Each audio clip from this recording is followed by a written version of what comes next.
Welcome back, everyone. Thank you all for joining Martine's Musings. I'm your host, MartineFelton, and today I have a special guest with me by the name of Chance Jackson. He is an author and he's here to speak to us about his books and life and spirituality and all that good stuff. Welcome, Chance. Hey, blessings and balance to you, Martin. Thank Blessings and balance to you. everyone that's tuning in right now. I appreciate you for having me on. Thank you. You're very welcome. I was excited to have you on because of your books and your experiences and your kind of your perspective on things. So yeah, let's get into it. So can you give us a little bit of background about yourself and what you were doing before you started writing your books? Football player, all in all. You know what I'm saying? I played football from eighth grade all the way up through the collegiate level. So after my 4 years came to an end, you know what I'm saying, in college, I had to re-identify myself and find myself all over again. So um, that was a journey within itself. Mm-hmm. And once everything played out the way that it did, I was able to learn who I was and what it is that I wanted out of life and what was my purpose and um, just, you know what I'm saying, I was able to find an identity. You know what I'm saying? Because at one point in time I was only able to I only identified as a student athlete or as a football player for an extensive part of my life. Mm-hmm. So just being able to break that phase or just, you know what I'm saying, this is one that stepping stone of my journey and to into something completely different, you know what I'm saying, Right. which was also challenging. Um, and to be, you know what I'm saying, working towards something and building, you know what I'm saying, what will soon be an empire for sure.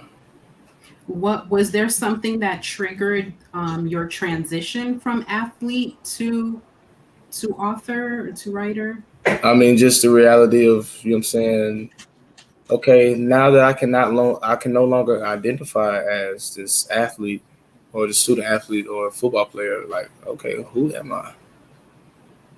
Hmm. You know what I'm saying? That's where I feel like a lot of our people fall victim to not having no real identity, Yeah, not know who they are. So now they just falling for anything or just, you know what I'm saying, adopting anything. You know what I'm saying? yeah, So absolutely. Because we kind of take on the personalities that are put on us by like our parents or the people that raise us, the authority figures in our life. If my parents were like, you need to go to school and be a lawyer or a doctor or a nurse. I come from my parents, from the Caribbean. hmm So if you're not, if you're not like a doctor or a lawyer or a nurse or some sort of in the medical field or something, you ain't doing nothing. You yeah. know what I mean?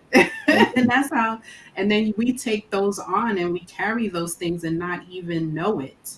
And then we kind of morph into some other person that we're not even really happy with. Factual. Yeah, Factual. yeah. So, yeah, so your transition from athlete to author. So, what brought you to the point where you started writing?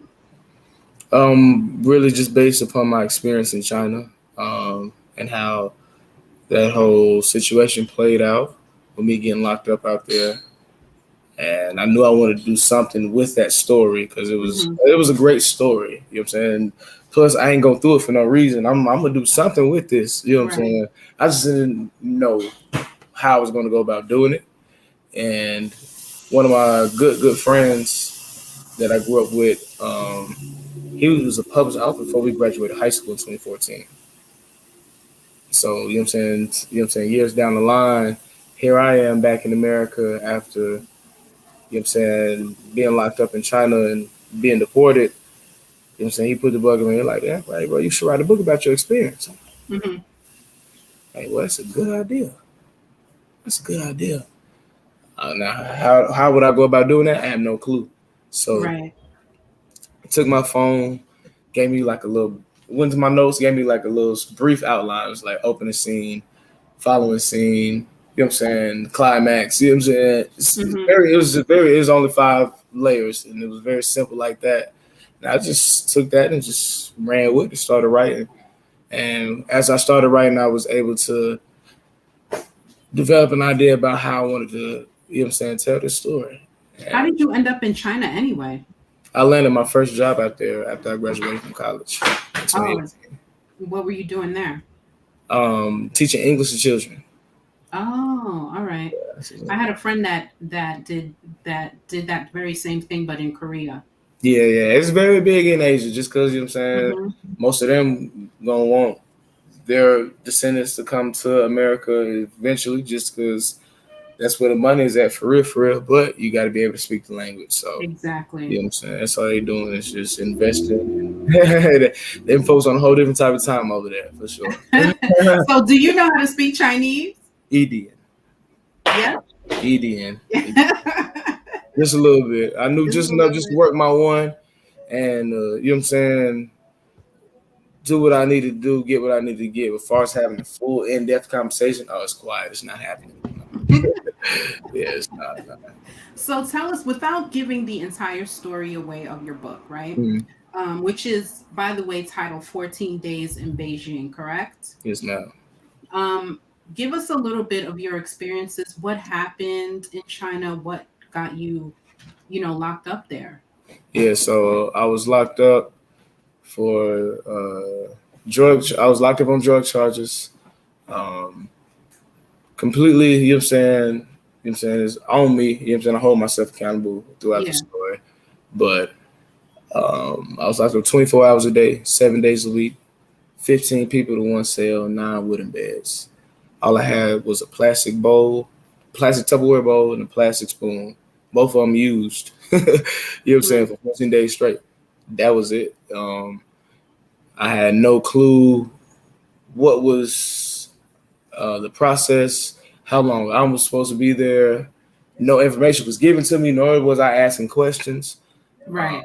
so really, I'm just sitting and waiting for my name. You know what I'm saying? My name to get called, and that's how it was. What was going through your mind in those 14 days? Um, What did that experience trigger for you? First and foremost, just accountability. Yeah. First and foremost, accountability. There's nobody to blame or to point the finger at aside from myself, because you know what I'm saying. So I made a decision, which I consciously knew, and I said that I wouldn't engage in, but hey, I did anyways. And it was fun while it lasted, you know what I'm saying? But now that, you know what I'm saying, BS has hit the fan, hey, you know Hmm. what I'm saying? I got to hold myself accountable. I have to. So it is what it is at that standpoint.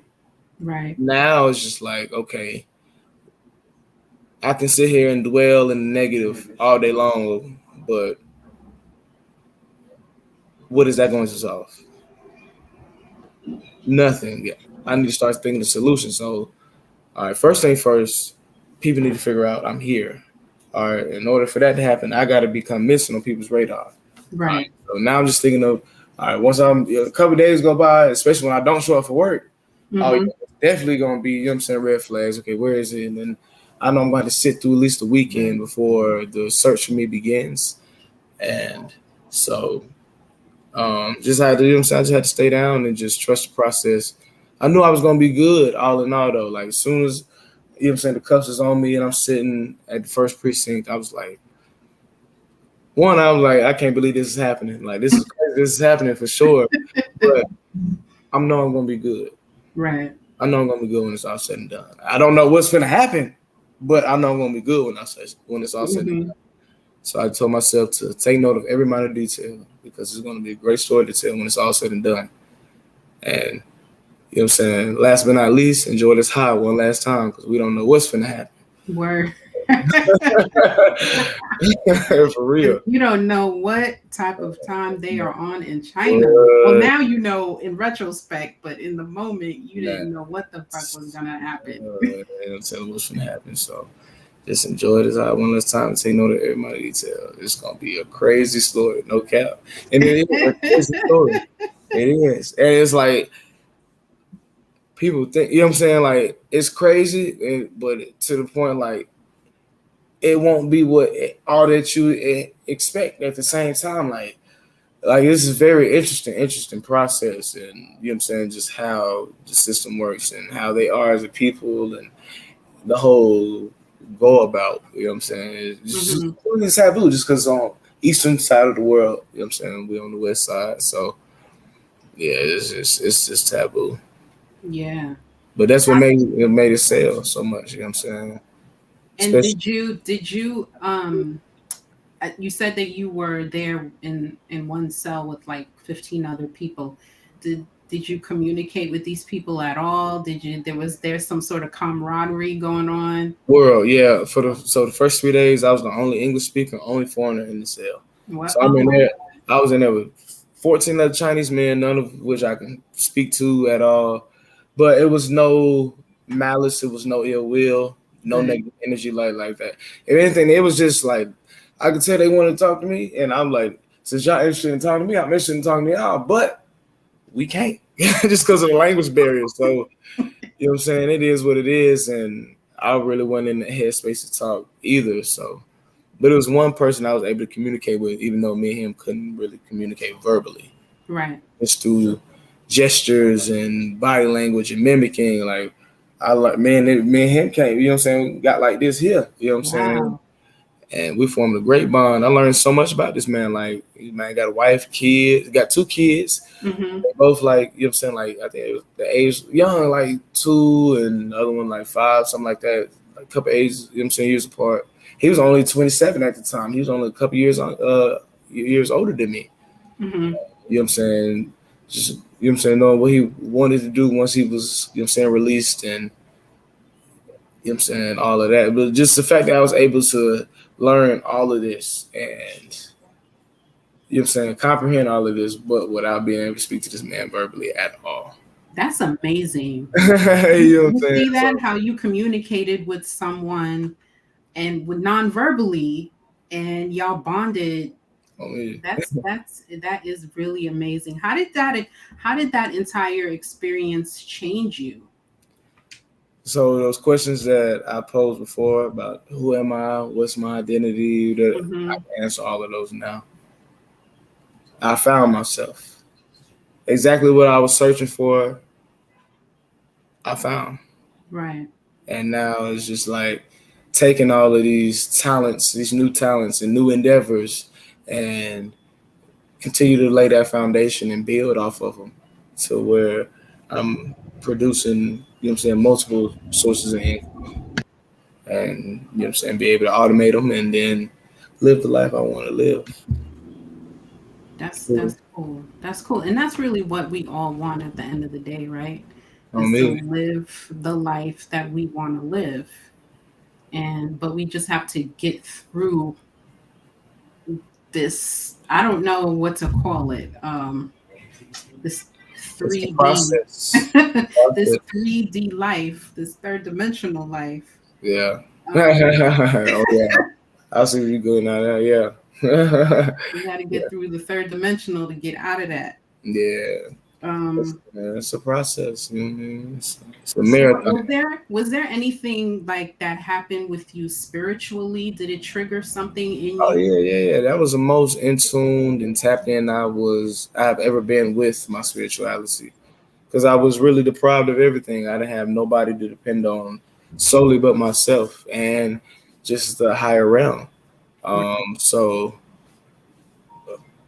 with that being said, I had a lot of different signs from the universe and from my ancestors as far as how the process was going to work and how long I Mhm. was going to be there because I didn't receive no actual verbal information, you know what I'm saying, communication as far in regards to any of those two. So You know what I'm saying? One of the very first signs I received is in the first chapter when they weigh, you know what I'm saying, the cannabis I got caught with up in front of me. One, this is interesting because when does the police ever weigh whatever they done confiscated from you up right in front of you?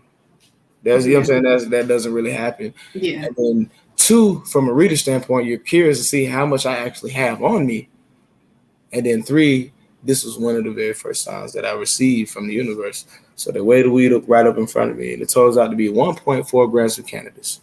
Now, for those that partake in cannabis, 1.4 grams, and that ain't nothing but one blunt, a joint. That is really one. You know what I'm saying? It's nothing. Yeah. Yeah. It's nothing. And if you don't partake in cannabis, we're talking about units of measurement. 1.4 grams of anything isn't a lot. Right. So I didn't have anything. I didn't have much on me at all. Right. But you look at that number, 1.4, and you remove that decimal, what number do you get? 14. Hence the title of the book. Hmm. That was one of the very first signs I received from the universe. Hmm. Let me know how long I was going to be there. Wow. But it Wow. was, and You were it there. didn't even Okay. count on me at that point in time. It wasn't until I've written the book, now I'm editing it, and or at least revising it, and now I'm like, oh man, wow, that's crazy. Oh wow, that's crazy. I'm like, oh wow, I've received a lot of signs that just, you know what I'm saying, went completely over my head at that point. Yes. And But that's what you know what I'm happened. saying, I still was just in tune enough just to have these visions or just have these signs and be able to recognize and identify them. But it's like, do I know for certain? Do I know for certain? You know what I'm saying? But lo and behold, lo and behold, you know what I'm saying? So it's a very spiritual book as well. Just because, you know what I'm saying, my spirituality, and I pray to my ancestors, and you know what I'm saying, all of that. So Well, that's probably why you knew, even though you were there for 14 days, I feel like that's probably your connection um to your ancestors, or just to the other side, whether it be your spirit guides or even your higher self. That's why you knew that you were going to be good ultimately, and I mean, that, yeah, you knew that this was going to be just an experience, and you were going to be good, and it was going to be a learning lesson, learning for you. yeah, I mean, it's like I said, accountability. I had I played football a vast majority of my life, so that was one skill set that was instilled in us. You know what I'm saying, just accountability. You know what I'm Hmm. saying, because football is similar to the military, and you know what I'm saying, a lot of different facets. So yeah, I mean, I had, you know what I'm saying, playing football, I had to take accountabilities for a lot of different things. You know what I'm saying, that didn't work out the way that I wanted it to. And Right. once I took that accountability and then I addressed it and fixed it, it was a whole different perspective.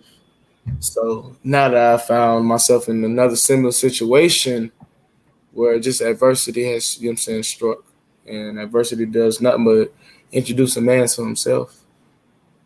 Yes, it does. So, you know what I'm saying, just like it is what it is at this point. I gotta, you know what I'm saying, take this to the chin and just trust this process and, you know what I'm saying, moving forward. And I know everything gonna be good, and everything did Yeah. play out the way that it needed to. And I'm here, still my good state of mind, Hmm. and I'm inspiring people. You know what I'm saying, based on my experience, and you know what I'm saying, putting my story out there, putting my story together, and then putting it out there. Yeah. So it's just been. That's hard enough. That's really hard doing that. You know what I mean? Because I have a memoir that Mm, I have out there, and I was very apprehensive because it's personal things. You know yeah, what I'm saying? So I was like, should I really do this? And who's really gonna read it?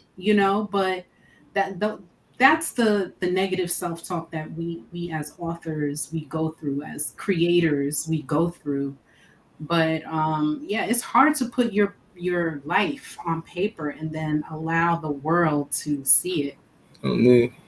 Yeah, No, especially an experience like that. but yeah, for sure. But I knew I was like, man, I gotta do something. I didn't go through this experience for no reason. Now I ain't just gonna Exactly. tuck my tail between my legs and act like this. Nah, y'all got me fucked up at this point. Nah, I'm finna make something shake with this. Watch this. Watch this. Watch this. I'm gonna do something with it. And I knew when I started writing, I said, oh yeah, this finna go so crazy. People not even gonna believe it. Just get, you know what I'm saying? This is something taboo right here. Like this finna Yeah. go. This finna go. And it went crazy. Like I knew it was going to. So, on Podmatch, right? Because we were matched up on Podmatch for people that don't know about Podmatch. It's a really great podcasting matching service for Facts. guests and podcast hosts. Anyway, you said on there on some of the questions that people could ask you, ask me anything. Yeah. So I would find that very interesting. So what does what does spirituality look like for you as a young black man out here? Well, like I said, I pray to my ancestors Mm-hmm. and I pay tribute to them. So every Thursday I cook and prepare food. You know what I'm saying? I have an altar set up in the closet of my room.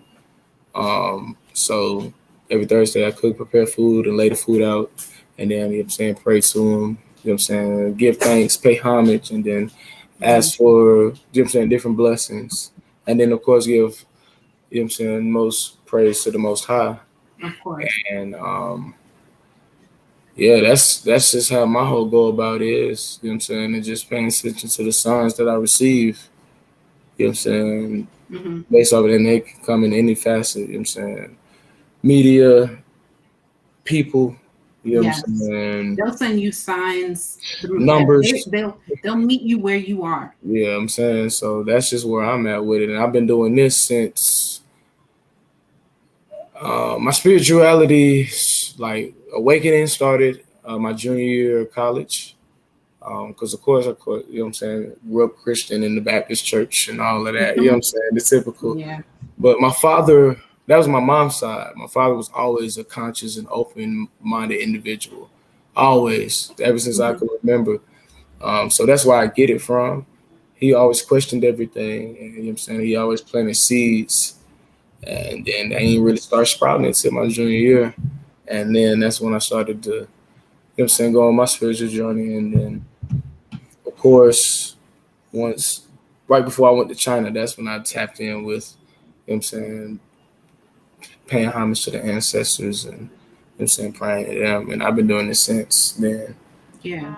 Yeah. That's good. That's good. A lot of because like we all grown up in different churches, but churches Mm-hmm. nonetheless. Like I grew up Catholic, Mm-hmm. and so it's like when I used to go to church as a kid, even though my parents, well, my dad actually used to take me every Sunday. My mom was the one that was more spiritual, and she didn't go to church with us on Sundays. It was always my dad that took me, and it just never felt like I never resonated with it. Although I respected it or whatever, I went through all the sacraments that I was supposed to.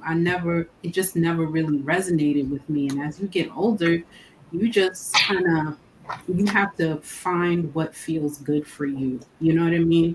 Whether that be Buddhism, Hinduism, whatever, venerating your ancestors. Whatever works for you. Yeah, whatever works for That's what I you. feel like spirituality is, and I feel like because a lot of all these major religions Hmm. all pretty much touch on, you know what I'm saying, the same aspect essentially, but they just go at their own different ways Yes. about selling it. But and they all very different at the Yep. same time. So and you know what I'm saying, they got different words and different practices and different things within, you know what I'm saying, their own sectors. But I feel like just tapping in with all of them, learning all of them, you know what I'm saying, and exposing yourself to all of them and Yeah. taking what you need to take. Yeah. That's You know what what my I'm mom always used to tell me too. She was like, it doesn't matter. You know, make sure, she always put that in my head, make sure you respect everybody's religion or spiritual practices. Don't ever talk down about Mhm. anybody's spirituality or religion. You know, you need to respect it all, because there's all different roads to the same thing, and we all just trying to get to God. Yeah. That's the bottom line, and there's different roads to that. Not facts. Not Yeah, facts. And, you know what I'm saying? Based on what certain stories have been told for consecutive amount of years. yes, On top of yes. that, you know what I'm saying? So Hmm. it's a slippery slope. You know what I'm saying? That's a whole different topic. Um, Yeah. so, But also wanted to ask you about emotional intelligence. What's mhm. the definition of emotional intelligence? Just being able to, you know what I'm saying, know yourself truly in that emotional state and know how to express yourself in a, you know what I'm saying, a conductive manner, um, and being able to read other people's energy when they're, you know what I'm saying, in a very emotional state, and Hmm. knowing how to go about the situation just because of the energy and vibrations that you feel. But truly, you know what I'm saying, it starts with knowing thyself.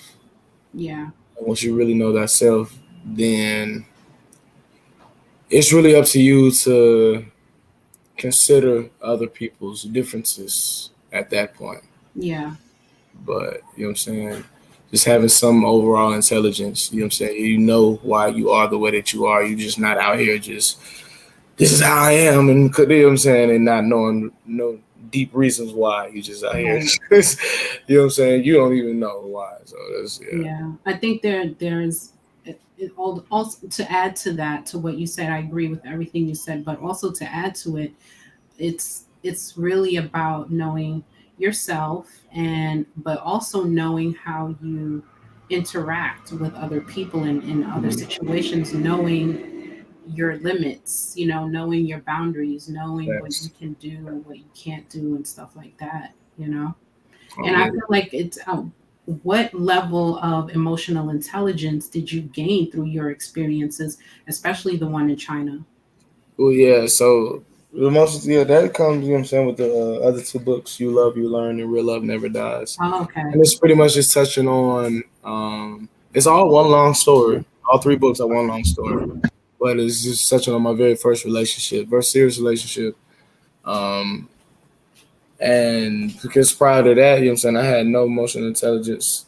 I had no real exposure for real to love, what true love, you know what I'm saying, good genuine love is, or you know what I'm saying, what hard love is, strong love is, or you know what I'm saying, any type of love in general, you know what I'm saying, that was genuine. So I had no clue, you know what I'm saying, I had no clue. I had to learn it for myself, and it wasn't until I, you know what I'm saying, had my first experience, my Right. first real taste at it. And just fortunate enough for me, it was a positive one, you know what I'm saying? So, Hmm.